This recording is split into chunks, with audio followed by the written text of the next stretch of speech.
واعلموا أن فيكم رسول الله لو يطيعكم في كثير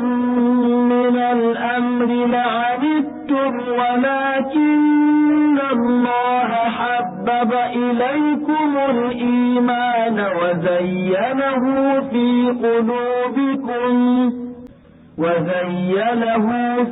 قلوبكم وكره إليكم الكفر والفسوق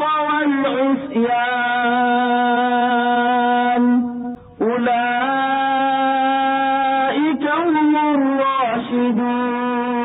الراشدون فضلا